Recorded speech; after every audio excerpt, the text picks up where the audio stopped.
Kevin Durant went, he played and he risked his health for a championship. He wanted a third ring. He wanted a third. If he will ever win another ring, I don't think so. I don't think so either. So this is why I say, hey, welcome to Flipside. This is where we discuss all matters, current affairs, sports, entertainment, anything, but from a different angle.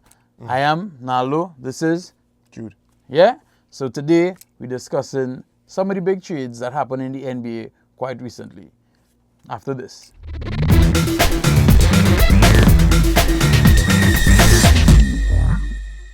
Welcome back. So quite recently, we had some major trades taking place in the NBA.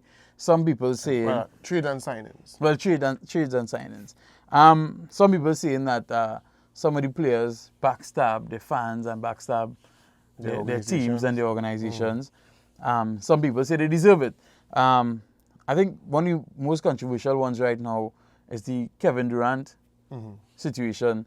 What do you think about that? I mean, so right now I'm hearing people saying he had a right to do it, to do the team that, and to do the organization that because they put him in a position to injure himself. I mean, we're hearing analysts saying this. How you feel about that? Well, first of all, I don't like the idea of excusing a big man from responsibility for his own health, right?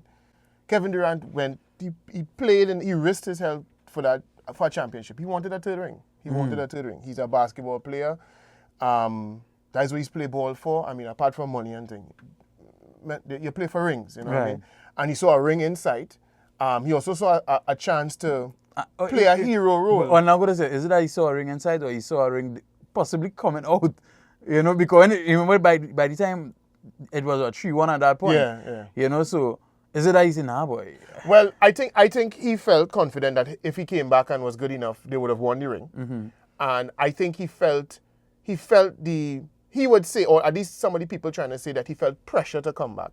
But I don't feel he felt pressure. I think he wanted to come back and play hero. This was his chance to show everybody that he was not surplus to requirements there. Because remember, he's dogged by this whole, the idea that he bandwagon jumped, right? And that the team didn't really need him to win. And then when he got injured and they beat Houston 2 games in a row, and then they swept the Trailblazers, everybody, all the Golden State fans was feeling themselves thinking, you see, we didn't really need Kevin Durant. But then when they went down 3-1 in the series, I think he thought like he really felt he could put on the cape now and come back. And he did because I mean I think he started off the game in a particular way. Yeah. And he carried it in a particular direction which led I think in 11 minutes he scored 13 points or 11 points in 13 minutes or 13 points in 11 minutes. And of course I believe that momentum at the beginning led the team to win that game. To end up winning that game. But but you're okay with how he make the jump or? Well, just now, but back whether I think he was forced into it or not, he had his own medical guys involved. I said I talk about whether he was misled and when they told him it was just a calf strain and it might have been a minor tear that they were dishonest about or whatever. But ultimately, I don't think that they pressured him into playing. I think he wanted to come back for the idea of that three-peat to get that ring, and also he saw that chance to be a hero. So I'm not buying that whole Golden State responsible for him going out. Yeah, I don't think so either. Because I mean, and people keep comparing him to Kawhi when Kawhi said before when he was at Spurs, he didn't ain't good enough. Yeah. You know, but you think the rumors were there that he was going to make the move anyway. Anyway, yeah. Do you think it's a good movie made? Well, it depends on what you mean by good. Or what he wanted. If what he wanted was to be in New York, then I think he chose the better organization to play for in New York. The New York Knicks is a mess. That is a garbage. that's a garbage organization, and he probably didn't want to end up like Carmelo. Even if he was joined by Kyrie, I think that because of how they make a mess of everything, they probably would have made a mess of those two guys' careers there. And then, it was rumored that Kyrie said he wasn't going to New York. So once Kyrie wasn't going to Knicks, then once Kyrie wasn't going there and he was only going to Brooklyn, then right. So if he wanted to move to New York, like he wanted to be close, because I think he's from DC, but maybe he wanted to be closer to home, he liked the East Coast, so he wanted a big market, he wanted to be in New York, right? If that's what he wanted, then I think it was a decent move to make. He left a lot of money on the table in Golden State because they were able, as the team that he was already signed to, they could have offered him a much bigger contract. I think it's 70 million more he would have made over the 4 years. Yeah, something like that. Yeah, so 71, something like that. Yeah, so you leave that kind of money on the table. So he must really want to live in New York. But if he will ever win, if he will ever win another ring, I don't think so. I don't think so either. So that's why I say, I mean, you could have just stick with Golden State. They probably wouldn't have played the next season or the next year. But I think he had chances of actually winning some more rings, staying there. But hey, everybody had a, Well, shot. The thing is, we had to see what the tandem of him and Kyrie ends up becoming. We've had to see if he come back and play as good as he was before. I think he will, but the question is whether he will ever be the KD of old. And I guess to some of them fellas, I mean, yes, you want to win rings and you want to compete, and I think he'll compete. I think Brooklyn will compete, but he won the 2 rings he wanted, and he probably wanted to go to somewhere and build a team and not seem like an outsider. Because no matter what he did, I always watch him as an outsider to the Golden State. Yeah.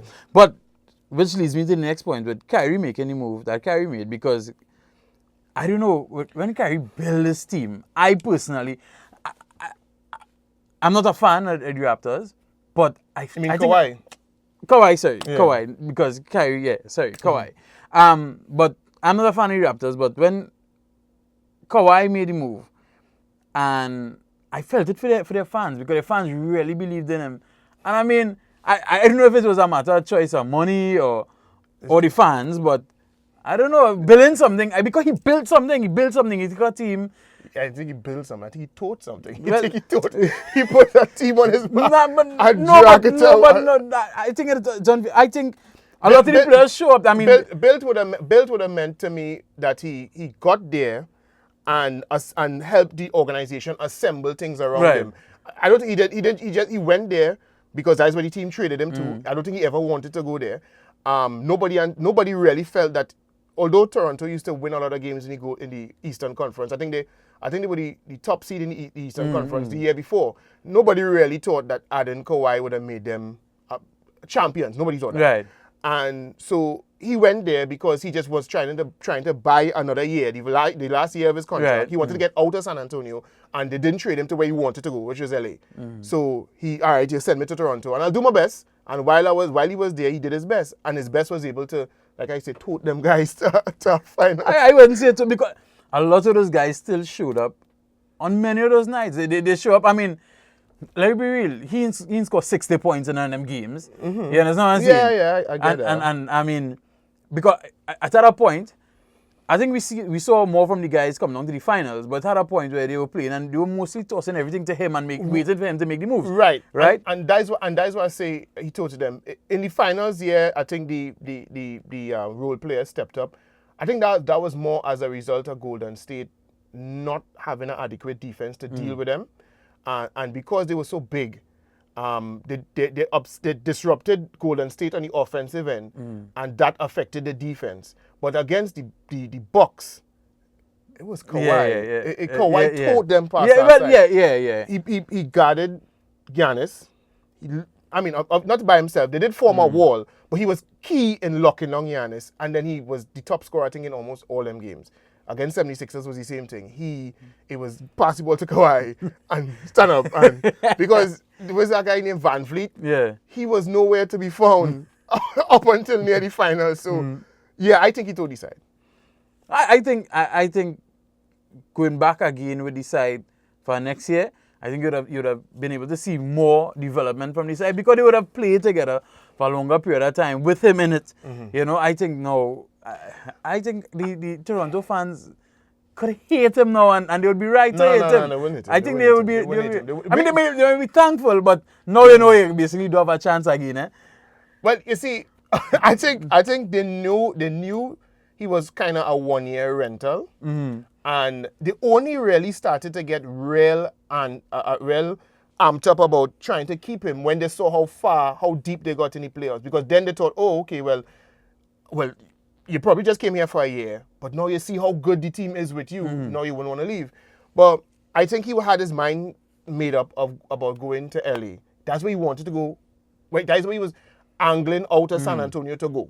Didn't get to go there and went to Toronto for the year to buy this time.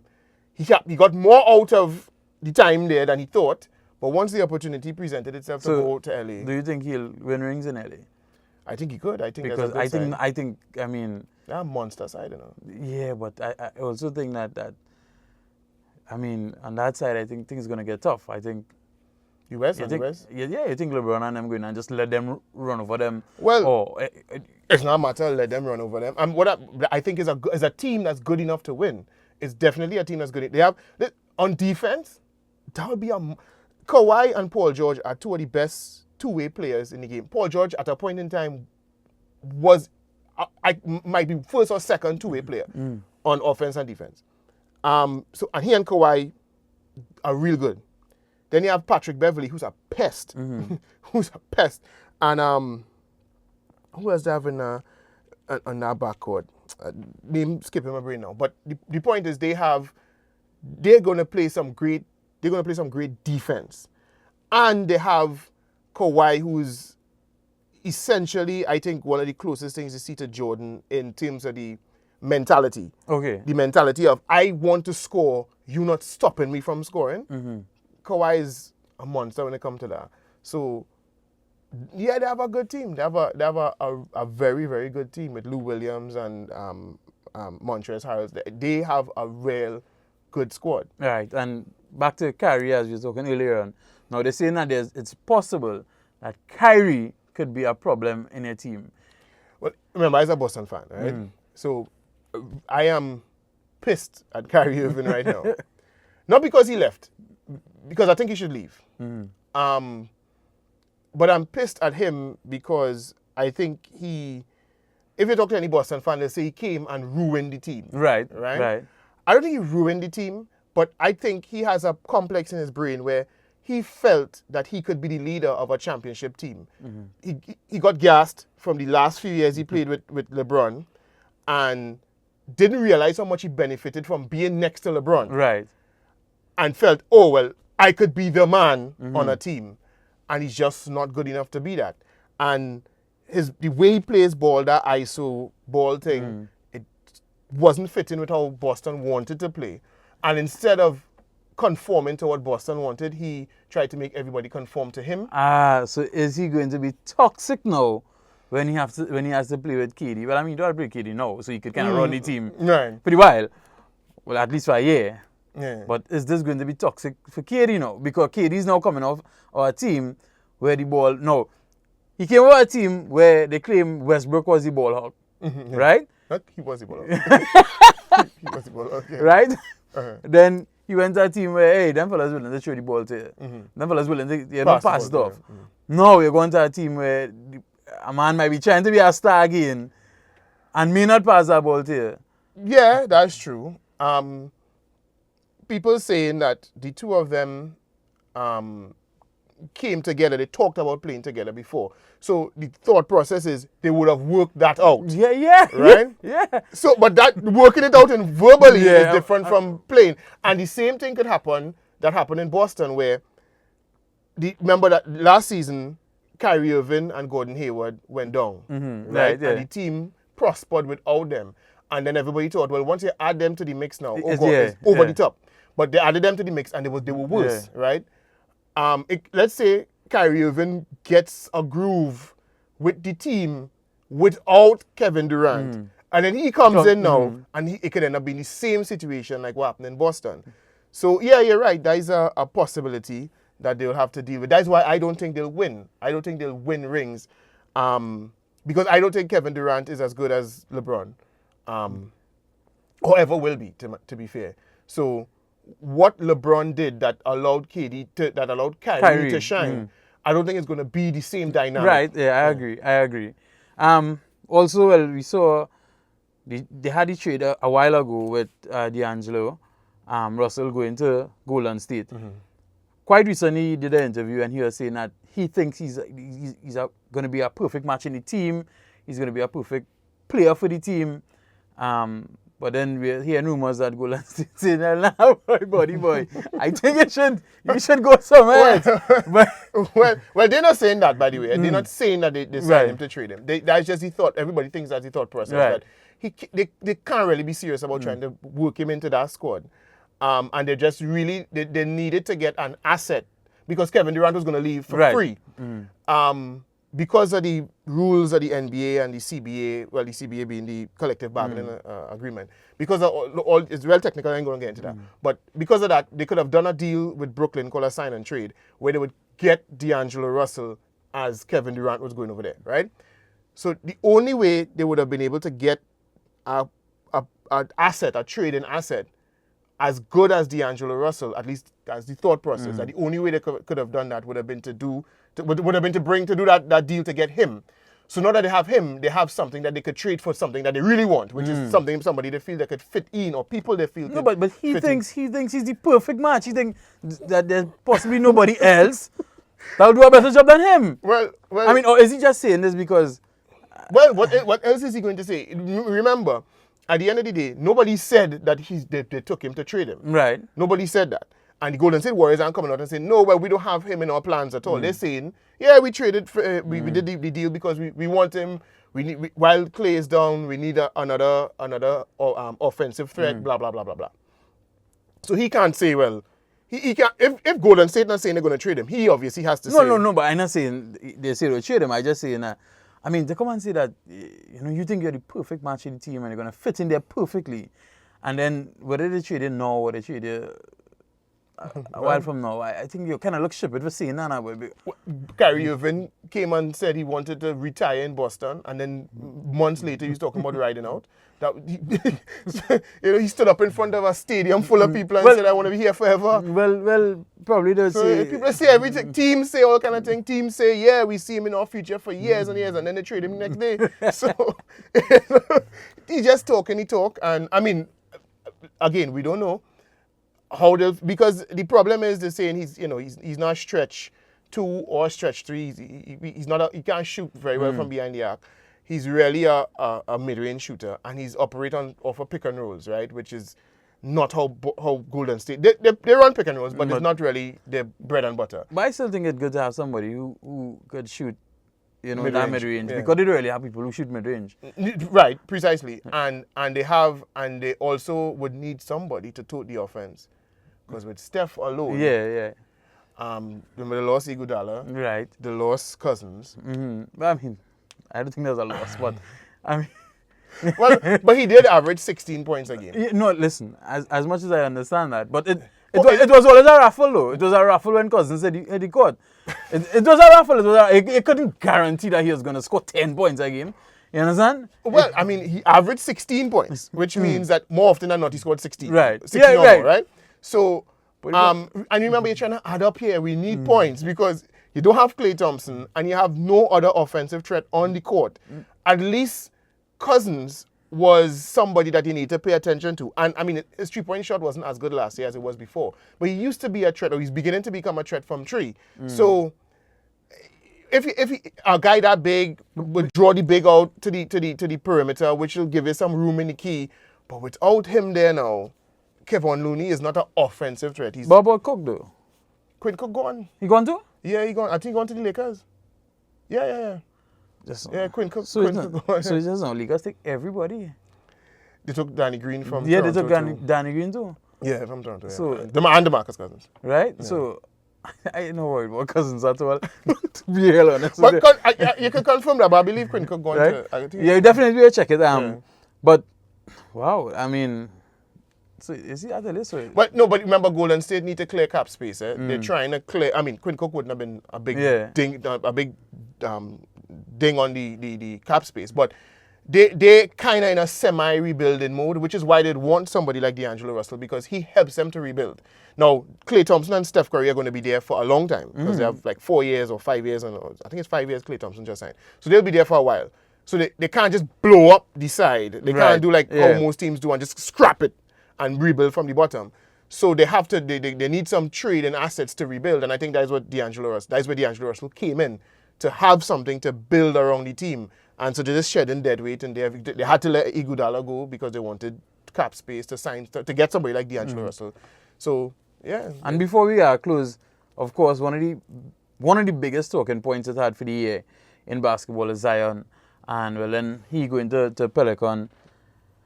Some people say that's it for his career. A lot of people think that he's not going to be as great in the NBA as he was in college. No, but that's not. But they think because he gone to the Pelicans as well, no, they think first of all that a lot of people are saying that they think he'll shine in the NBA as great, and then well, there's still a period in the Pelican here. They say it might make it even worse for him.